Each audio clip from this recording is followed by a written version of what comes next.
Hello students, welcome to Easy Nurse, where nursing education made easy.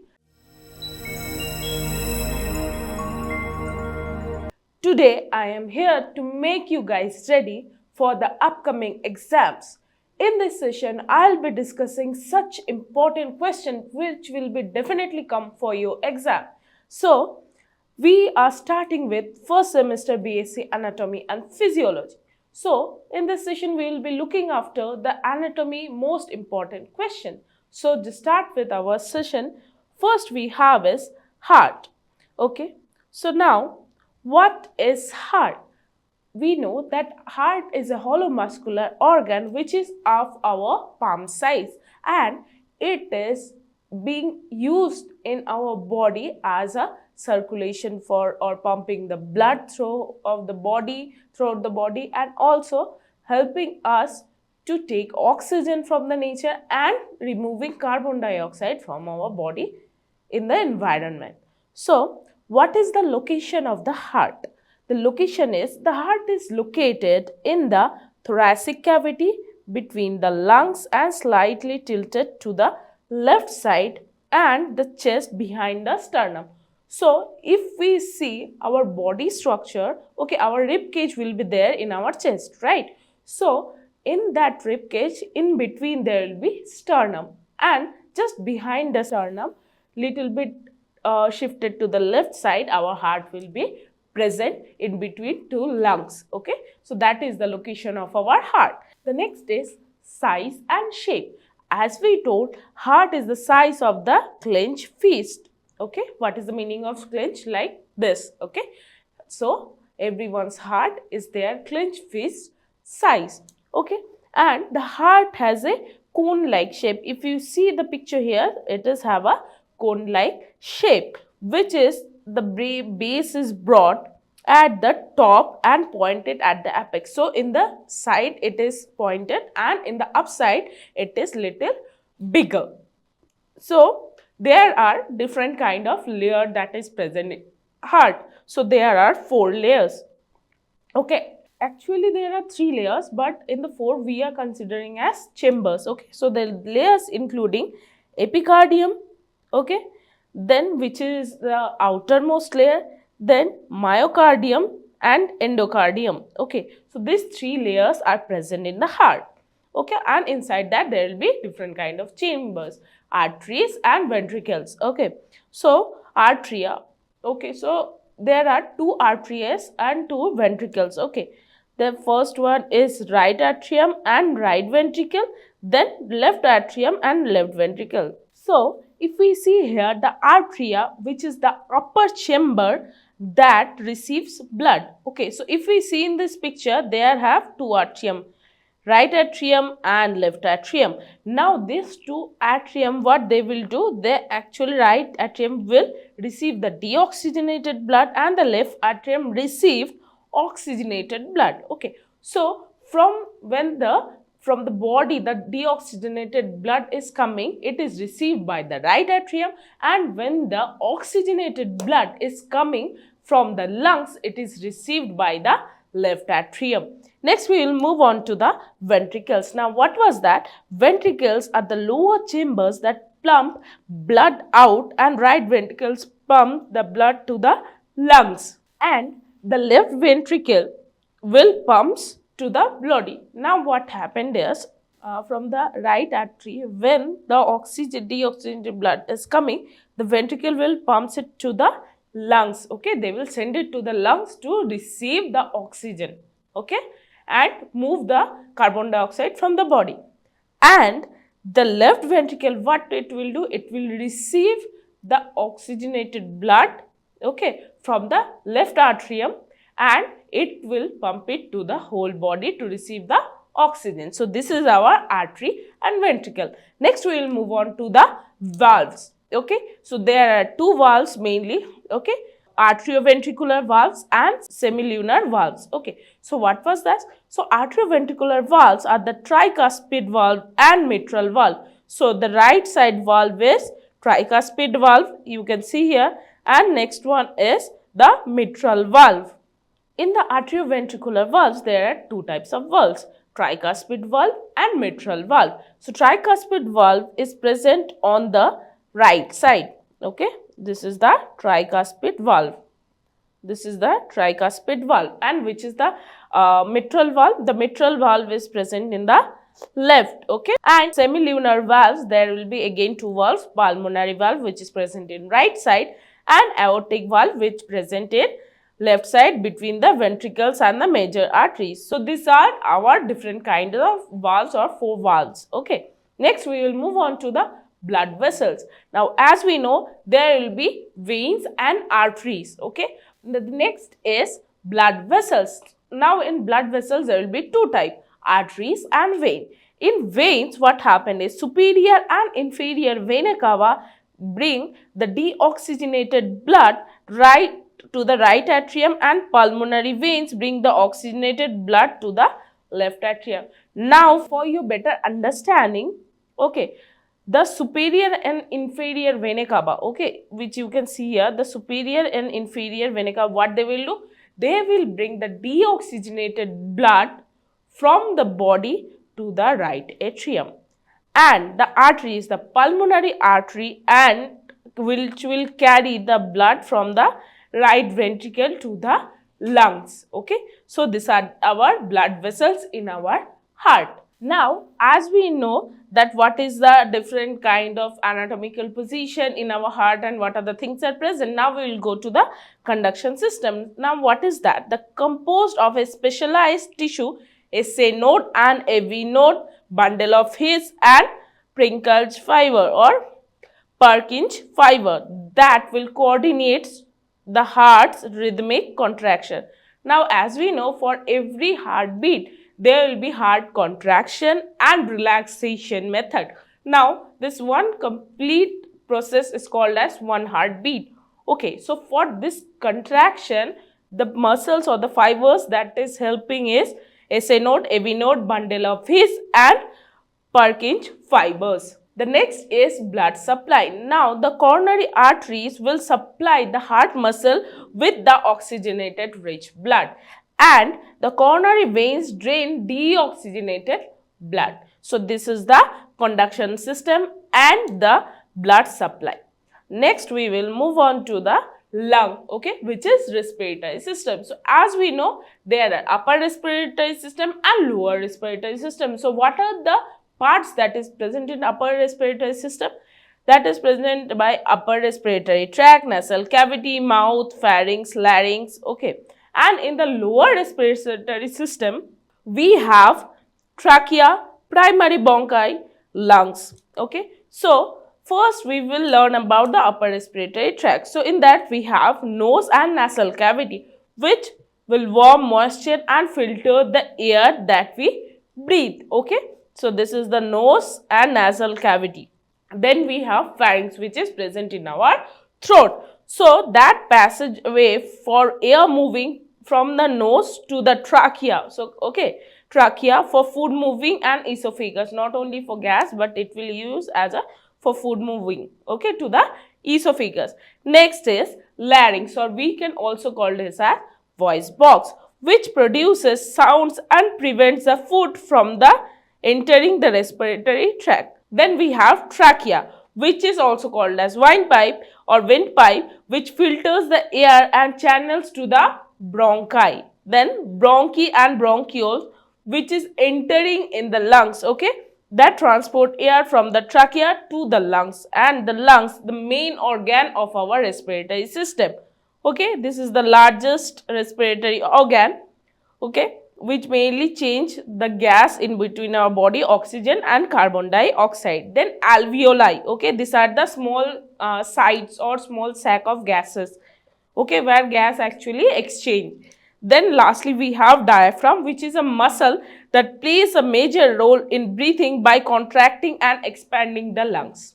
Now if we move forward to the lungs, what the things that we will see? So in the lungs, that is located inside our rib cage, okay, they lie within the rib cage with a broad base, okay, the base will be broad, okay, and the upper part will be little apex, okay, and the diaphragm and extending slightly above of the rib, okay. So in the lungs there are two lobes, okay, right lung and left lung. In the right lung, what happened? Right lung is little larger than the left lung. So the right lung have three lobes, superior, middle and inferior lobe, and it is separated by horizontal and oblique fissures, but left lung is more smaller with two lobes, superior and inferior, and it is divided by an oblique type of fissure that make the room for the heart, because heart is little shifted to the left. That's why the left lung is little smaller than the right one.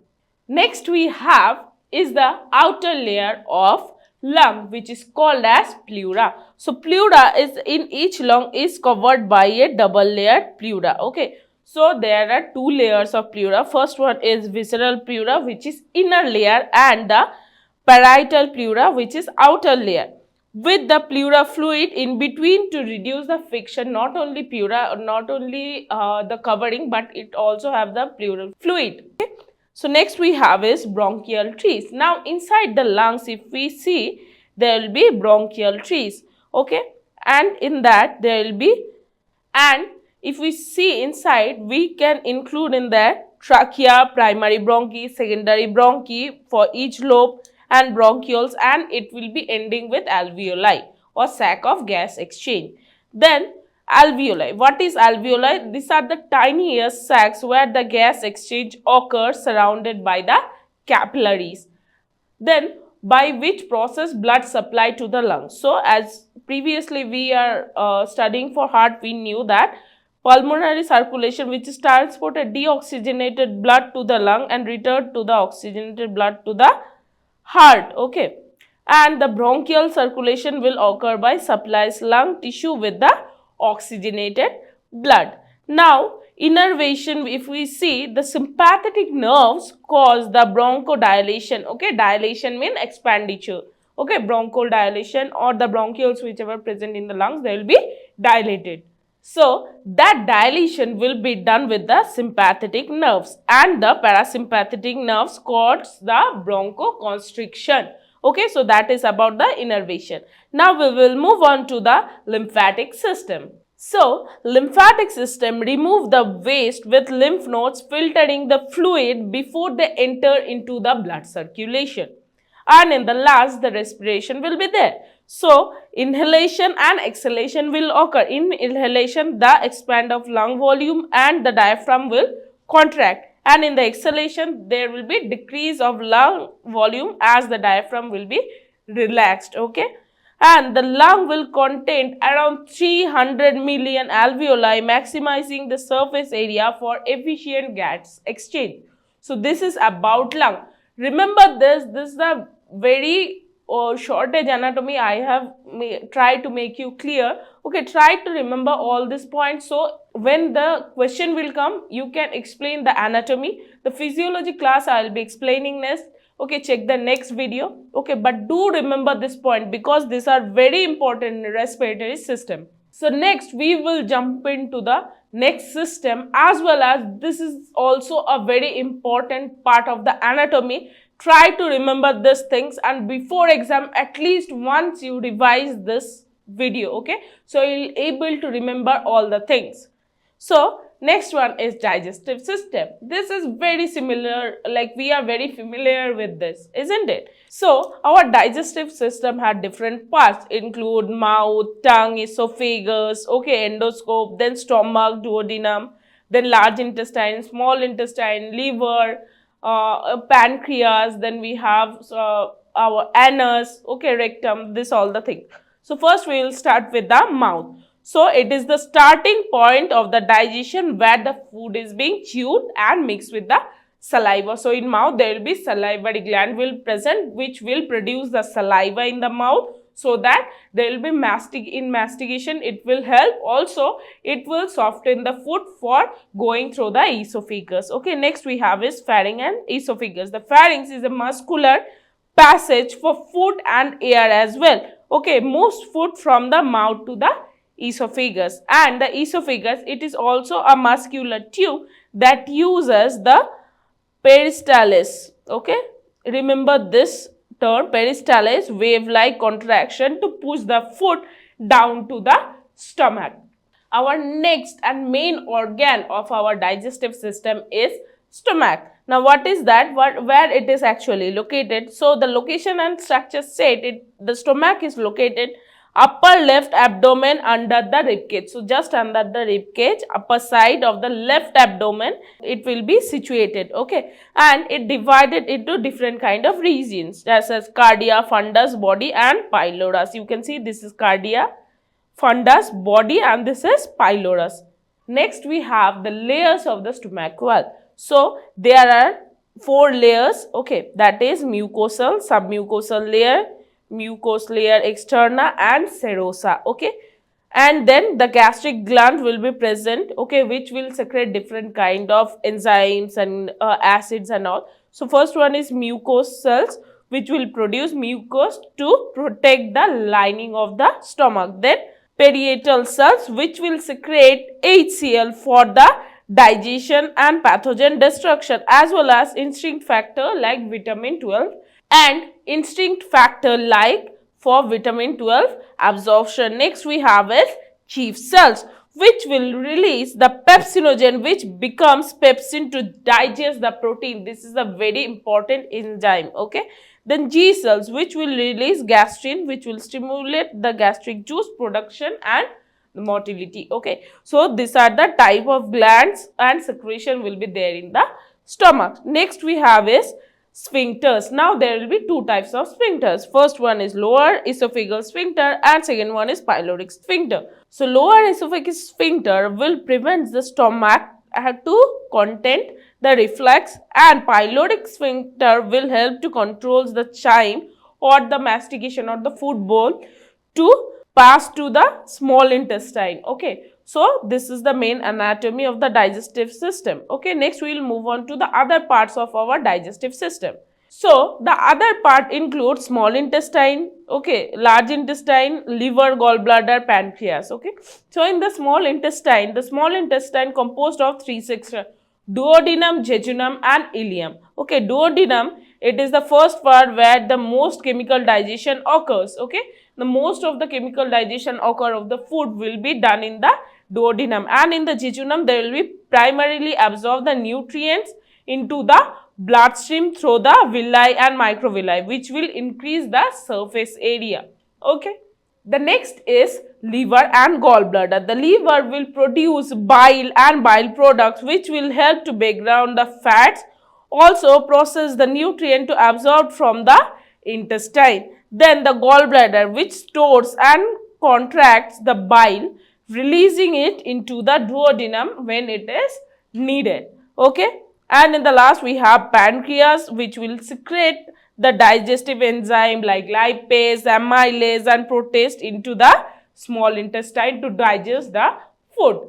Then we have large intestine, which is including the cecum, ascending, transverse, descending, and sigmoid colon, okay. Or we can call large intestine also colon, okay. So, there will be absorption of water, electrolyte, nutrients, certain vitamins, and compact waste into the feces, okay. And in the rectum and anus, rectum will store the feces until the defecation of the stool, and anus, it will opening through which waste product expelled from our body and controlled by the internal and external sphincter muscles. So, in this session, the last system we will describe or we will discuss is about endocrine system. Remember, 2-mark question and 5-mark question will mostly come from this system. Okay, so try to remember all the points I am explaining to you. So, the first is hypothalamus, which is present inside our brain. It is included into our endocrine system. Okay, so it is located into the brain below the thalamus and above the pituitary gland. And it is a very small and almond-sized region which is connected to the pituitary gland by the infundibulum. Okay, it is connected through the infundibulum or pituitary stalk. Okay, remember this point. So, the almond-sized region is connected to the pituitary gland by the infundibulum or pituitary stalk. Then, pituitary gland. So, what is that? This is a pea size, very small, see, pea size gland that will be located in the base of the brain within a bony structure called sella turcica, okay, or turcica, sella turcica. The next thing we have is pineal gland, which is a small and pine cone shaped gland which is located near the center of the brain between the two hemisphere, okay, situated within the grove where the two havels and thalamus joined, okay, that is pineal gland. Then thyroid gland, okay, in the endocrine system this is a very important gland, thyroid gland and parathyroid gland. So thyroid gland is a butterfly like shaped, okay, if you see here, this is a butterfly like shape organ, okay. So this organ is located just in front of the neck and just below the Adam's apple of a male, okay, and this consists of two lobes, okay, left and right, which is connected by a narrow bridge called as isthmus, okay. The connection between the right and left lobe is called as isthmus. Next we have is parathyroid gland. The typically a four small round gland located in the back of the thyroid gland, two on each lobe, okay. There will be two lobes on the each lobe of thyroid gland. Then adrenal glands, which is situated just above the kidneys. Now two triangular shaped glands located on the top of each kidney. One is adrenal cortex and there will be two layers, that will be adrenal cortex and adrenal medulla. Now adrenal cortex is the outer layer and adrenal medulla is the inner layer. Lastly we have pancreas, which is also called as islets of Langerhans. This mostly come for like a 2-mark question, okay, try to remember this, like 90% of the exam it will give, okay, like in last 10 years 5 to 6 times it have been kept. So try to remember this pancreas, which is also called as islets of Langerhans. So it is located in our abdomen behind the stomach, contains clusters of the cell known as islets of Langerhans. So this is our pancreas, which have cluster like structure called as islets of Langerhans, which are scattered throughout the pancreas. So this is about pancreas, and other than that we also have different kind of endocrine system organs such as gonads, ovaries, testes and thymus. So that's it for today guys. I am ending this session and I will hope you will get very good marks in your exam if you follow Easy Nurse and revise these videos, okay. I am giving 100% guarantee that you will definitely crack the exam, okay. Best of luck for your exam. Thank you.